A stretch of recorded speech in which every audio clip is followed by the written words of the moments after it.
If we look at the website Social Blade and the most popular YouTube channels, the top 4 places don't go to individuals or companies but to categories. Music is first, gaming is second, sports is third, and movies is fourth. Then coming in 5th and 6th place, we have the 2 channels we will talk about today, with PewDiePie only coming in just above T-Series. Then again, Social Blade gives PewDiePie only an A grade and it gives T-Series an A++ grade. The ranking is based on subscribers and not uploads or video views. The channels that follow in this ranking are Canal Conzilla, Justin Bieber, and 5 Minute Crafts. But the talk of the town right now is the battle between 2 channels, the ones we'll discuss in this episode of the Infographic Show: PewDiePie versus T-Series. How do they compare? Let's start with some introductions. For those of you who are not familiar with or don't know too many details about how these channels got going, PewDiePie is a 28-year-old Swede called Felix Arvid Ulf Kjellberg. While he was studying industrial economics and technology management at University of Gothenburg, he started a YouTube channel. He dropped out of uni and soon started to concentrate on graphic design and also in the background his channel. No one lives for free and creating content isn't easy when broke. And it's also well known that one way he earned an income when he got going was by selling hot dogs. While the media reports that his parents were wealthy entrepreneurs, it seems young Felix wasn't just handed a silver spoon.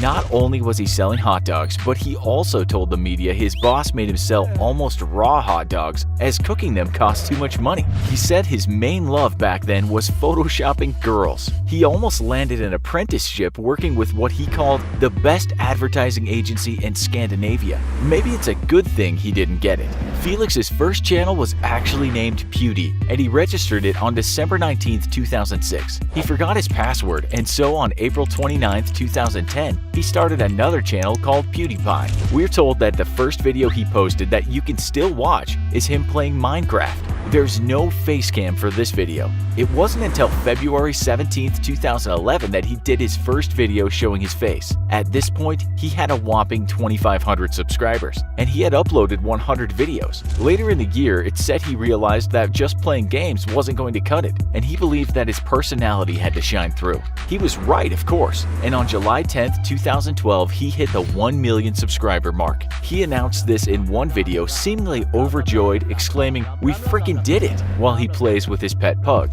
That year, he would rocket to fame and also infamy. But everyone knows just a little bit of controversy can be a good thing. Yep, he made jokes about topics that many people thought he shouldn't be joking about. But after being scolded by the public and the media, he only became more successful. By January 2013, his videos had been seen more than 1 billion times. We'll come back later to see how well he's done since then. T-Series, which follows PewDiePie in the YouTube subscriber rankings, had very different beginnings. The real company name is Super Cassettes Industries Private Limited, and in 1983 it was founded by a guy called Gulshan Kumar. At the start, it was pirating Bollywood songs for business. Then it moved into making soundtracks for movies. Unfortunately, Kumar's life was ended abruptly when he was murdered by gangsters from the Mumbai underworld. He was hit by 16 bullets as he was coming out of a temple. People allegedly involved with the crime were other people in the entertainment industry and a bunch of what the Hindustani Times called assassins. Moving on, T-Series started its YouTube channel on the 13th of March 2006, but it would be a few years until it started uploading content.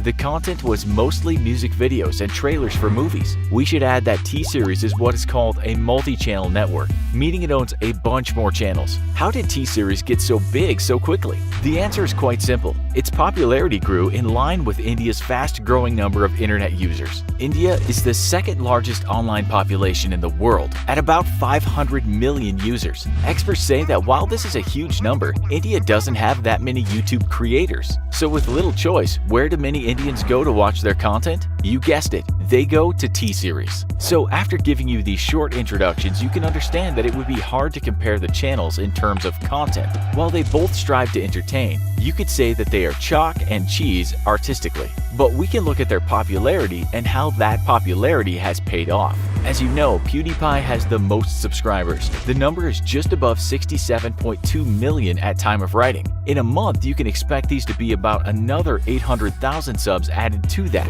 T-Series has just over over 66.8 million subscribers at the time of writing. But here's the kicker. In another month, you can expect the channel to have perhaps another 3.5 million subs. What that means is by the time you watch this show, unless PewDiePie experiences some kind of miracle, T-Series should have done the overtake. As for video views daily, T-Series gets anywhere from 70 to 90 million views as we write this, so let's call the average 80 million. PewDiePie's video views per day are all over the place, but lately the number has been around 5 to 8 million views a day. That's why T-Series gets that A++ grade we talked about earlier in the show. But how does this translate to money? Which is no doubt the main motivation why these two channels get out of bed in the morning. Social Blade gives an estimated yearly earnings, but the minimum and maximum amount is vastly different. That's because advertising revenue is complicated. Let's just cheat here a little and see what others say about the earnings of these channels. One article in the Indian media in 2018 told us from January to July 2018, the T-Series network of 27 properties raked in around $100 million US. That's just below the maximum for T-Series alone that Social Blade gives, which is $115 million a year, not 6 months. But as T-Series is a company that does a lot of things and has around 4,000 employees, let's just concentrate on what Social Blade says about the channel. PewDiePie's maximum earnings as we write this is $7.6 million a year, which is far lower. But in Felix's case, he doesn't exactly have a large company with many monthly wages to pay. The former purveyor of cheap sunglasses in a bun, who once said, "My parents said that sitting at home playing video games all day won't bring you anywhere in life," is estimated right now to have a net worth of around $20 million. PewDiePie would no doubt have earned himself a lot more money had he not been entangled in controversy after controversy. While we said at the beginning of the show that it can pay to overstep the mark at times, it can also blow up in your face if you push it too far.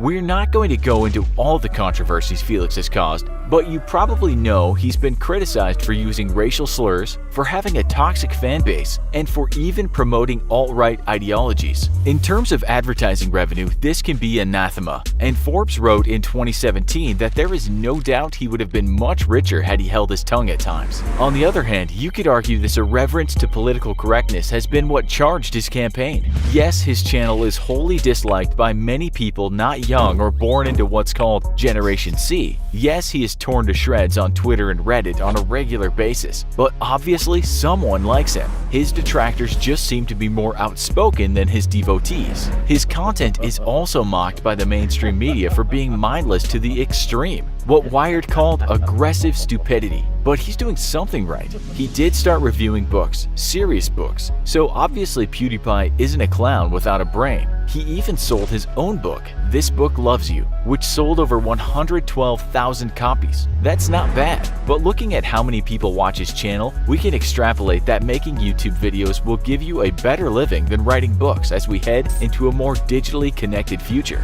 Maybe readers are a dying breed. As for T-Series, we can't really say much about controversy and content as it's largely just music and music videos. There's no digital cult of personality like you get with the likes of PewDiePie and Logan Paul. Mashable writes that there's no comparison, as T-Series can push out many well-produced videos a day, and poor old Felix is struggling to get one decent piece of content out a day. Mashable wrote in September 2018, the most viewed video uploaded by PewDiePie, the current king of YouTube, sits at 83 million views. The T-Series channel's most viewed video has 565 million views. In fact, T-Series has 94 videos that surpass PewDiePie's most popular video when it comes to view count. Soon, PewDiePie will be eating the dust kicked up by T-Series, which is racing ahead at a speed so fast Felix won't even see T-Series fly past. Does he care? Well, he released the diss track, the one with lasagna in the name, and he does sound kind of petty in the track, singing, "You're trying to dethrone me for spot number 1,